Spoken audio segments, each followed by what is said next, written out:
هذا همه يبكي على امه وابوه وخابص البيت خبص بيهم. هسه اليوم اطرده من البيت. ولك صلاح؟ ها عمي. ولك صلاح؟ من مات ابوك ليسه بالبيت قاعد واصرف عليك ليل ونهار، قوم اطلع اشتغل. عمي والله من راحوا امي وابوي، بس انت ظليت لي. زين انت ليش تعاملني هيجي وانا مكسور وانا ابن اخوك؟ عمي اروح لك فدوه، والله نفسيتي تعبانه. وانا اللي اخذت امانتهم؟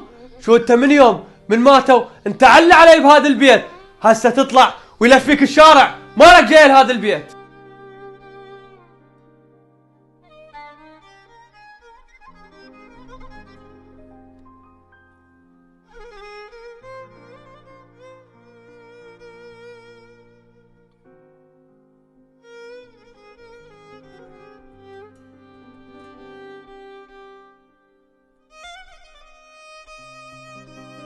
يا رب هسه انا وين اروح انا؟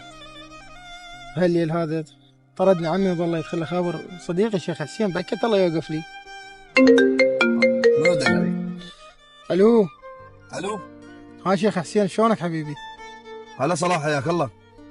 اخوي انت وين؟ شنو ايش فكرك بيه؟ لا هيك عندي موضوع وياك. شلون؟ هي انا باب البيت ايه؟ يلا ما دام يم البيت غريب راح اجي اتمشى عليك، انا غريب على بيتكم جاي امشي. ها جاي تمشي؟ يلا انتظرك يلا تعال. يلا في امان الله. سيدي شوف هذا شو يريد؟ ايش في حسين هيك صوته وياي؟ يحكي وياي من ورا خشمي، شو السالفه؟ هي هاي الخوة هاي الصداقة. اول تالي اتصل بيه سوى ذكرني. خل اشوف انا بالله.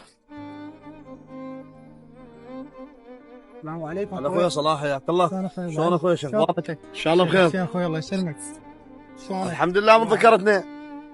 والله اخوي تدري الوضع، انا اهلي راحوا وعمي خذ الورث كله وخذ الاملاك وطردني من البيت، وانا قلت ما لي غيرك يا اخوي صديقي وجيته. وهاي السنين وين كنت؟ كان ما ذكرتني بيها. السالفه انت اخوي صديقي يعني انا جاي. صلاح لا انا اخوك ولا انا صديقك. شوف من ينفعك خي ينفعك. وش؟ انا عبال عندي غير شيء. سوى كذا ذكرت اخوك مو؟ الله يا اخوي الله يا. شوف صلاح الدنيا دواره.